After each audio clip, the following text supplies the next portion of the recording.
Pune CP को तुरंत खुलासा करना चाहिए कि क्या पुणे दुर्घटना मामले में अजित पवार ने सीपी पुणे को फोन किया था।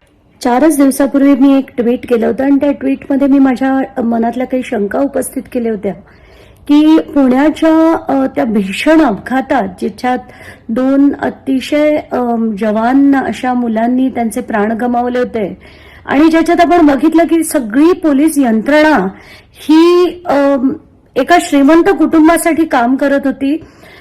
त्याच्या मागे कोण होतं असं माझ्या मनात शंका होती, पण ती शंका होती म्हणून मी ते ट्विट डिलीट केलं होतं।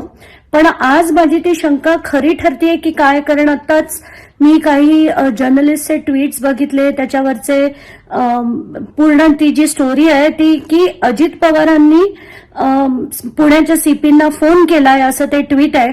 आणि हीच शंका माझ्याही मनात होती, कारण पहिले 4 दिवस अजित पवारांकडनं एक सिंगल ओळ आणि प्रत्येक गोष्टीत बोलणारे अजित पवार, फार स्वतःला अगदी मी सकाळी उठून काम करणारे म्हणणारे अजित पवार पुण्याचे पालकमंत्री असताना एकही शब्दाने काही बोलले नाहीत आणि प्रत्येक वेळेस फक्त त्या टिंगरेंचंच नाव पुढे येत होतं।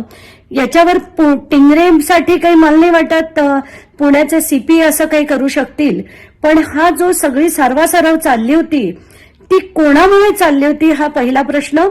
माझा सरळ सरळ विचारणा आहे सीपी पोलीस पुण्याच्या की त्यांनी तात्काळ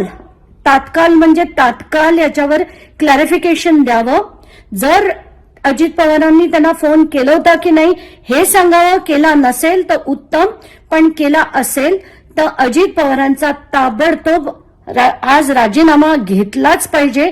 सीएमनी त्यांच्याकडनं राजीनाम्याची मागणी केली पाहिजे आणि फडणवीसांनी सुद्धा त्या अजित पवारांकडनं राजीनामा घेतला पाहिजे। This is something that I demand की सीपी पोलिसने ताबडतोब क्लॅरिफिकेशन याच्यावर दिलं पाहिजे।